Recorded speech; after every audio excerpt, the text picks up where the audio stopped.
Magandang araw na muli mga boss. Pina-PMS sa akin ni customer itong sasakyan niya. At para dun sa lagi nagtatanong kung maganda bang klase itong gamit kong impact wrench.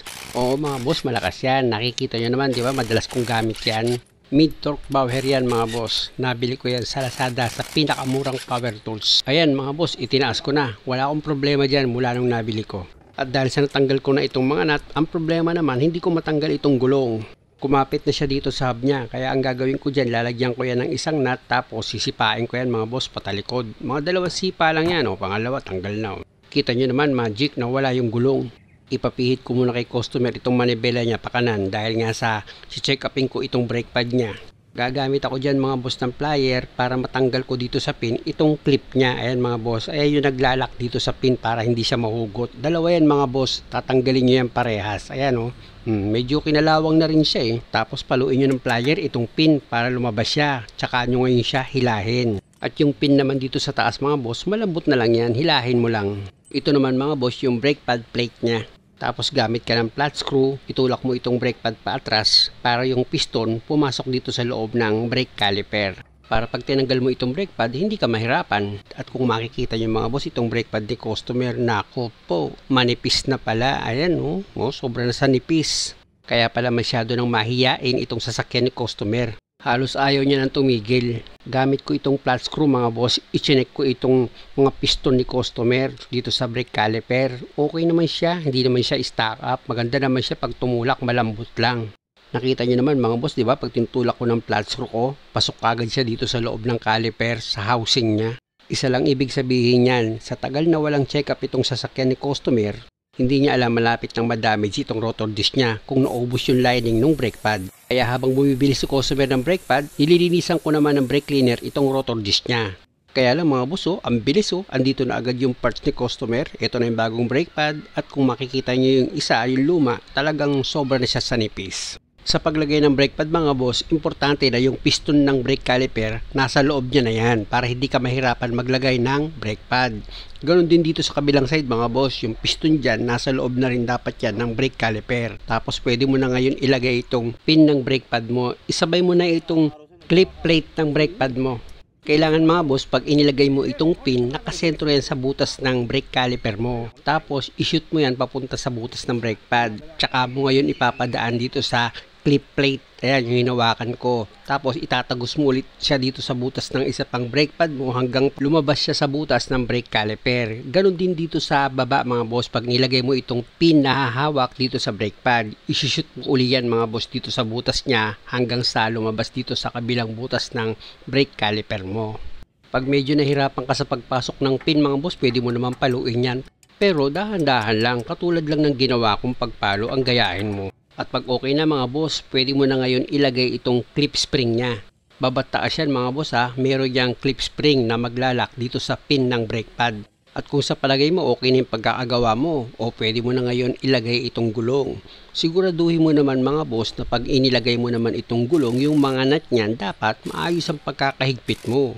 Baka naman diyan ka pa magkaproblema. Paalala lang yun mga boss. O dahil okay na yan, lipat na ako dito sa kabilang side. Sigurado kasi yan mga boss, pag ganyan na sobrang nipis na yung kabilang side ng brake pad ni customer, dito sa kabilang side, positive na rin yan, manipis na rin yan. Kaya wala tayong pinakamagandang gagawin dyan mga boss, kundi tanggalin natin tong isang gulong pa para makita natin at masilayan natin kung na-damage ba itong rotor disc ni customer. Pero sana naman wag. At dahil sa natanggal ko na itong mga nut dito sa gulong mga boss, ayan na. Ipapapihit ko ulit kay customer itong gulong papunta naman sa kaliwa para masilayan natin itong brake pad ni customer kung gano'n na siya kanipis. Gaya ng dati mga boss, gagamit ka ulit dyan ng plier. Tapos tatanggalin mo itong spring clip niya dito sa pin ng brake pad. Ayan, tinanggal ko na yung isa. At dito naman sa taas ng pin mga boss, meron pang isang tatanggalin ka dyan na clip. Ayan, tanggal na rin siya. Di wala nang lock itong pin. Kaya ano pang gagawin mo? Hugutin mo na itong pin dito sa brake caliper para matanggal mo na itong brake pad. Dahil sa natanggal mo na yung dalawang pin mga boss, pati itong clip plate niya, Nakita nyo naman mga boss, di ba? Ginamitan ko ulit yan ng flat screw. Itutulak ko ulit itong brake pad para yung piston pumasok dito sa loob ng housing ng brake caliper. At higit sa lahat mga boss, para hindi ka mahirapan magtanggal ng lumang brake pad. Ganon din dito sa kabilang side mga boss, itutulak mo rin itong brake pad tsaka mo ngayon hilahin itong lumang brake pad. O di ba? Madali mo lang siyang natanggal. Jackpot si customer dito mga boss, ano? Talagang gamit na gamit niya. Pinang-pina eh. Tingnan nyo naman mga boss yung pagkakaiba ng luma at saka nitong bago. Ang laki na ng diferensya, oh. Namunti ka na talaga si customer maubusan ng lining eh. Linisan ko na nga itong rotor disc ni customer gamit itong brake cleaner. After nyo ma-sprayan ng brake cleaner yan mga boss, syempre naman dapat patuyuin nyo muna itong rotor disc bago mo ilagay itong bagong brake pad. Sa paglagay naman ng brake pad mga boss, nakita nyo di ba madali lang. Kaya lang dito hindi ko mailalagay itong brake pad kasi itong piston hindi pa nakapasok maigi dito sa brake caliper niya sa housing. Kaya itulak nyo pa yan mga boss. Ayan nakikita nyo di ba? Itinutulak ko pa maigi itong piston ng brake caliper para pumasok siya sa loob ng housing niya. Nakita nyo naman mga boss, itong brake pad na ang ginamit kong pantulak dito sa piston. At pag okay na, pumasok na itong piston dito sa loob ng brake caliper mo. Pwede mo na ngayon ilagay itong brake pad. Tapos, same procedure ulit mga boss kung paano mo ginawa dun sa kabilang side nang inilagay mo itong pin dito sa brake caliper. Ganon din ang gagawin mo dito mga boss. I-shoot mo yan dito sa butas ng brake caliper, itatagos mo dito sa brake pad, tsaka dito sa clip plate niya, tapos sa brake pad ulit hanggang sa tumagos yan dito sa kabilang butas ng brake caliper mo. O di ba mga boss, kung ganitong klase yung sasakyan nyo at kayo ang magpapalit ng brake pad, kayang-kaya nyo yan. Malaking bagay kasi mga boss, yung mga ganitong basic dapat kayo na gumagawa ng sasakyan nyo. At pag okay na yung pagkakalagay nyo ng mga pin dito sa brake pad, pwede nyo nang ilagay yung spring clip nya dito sa pin.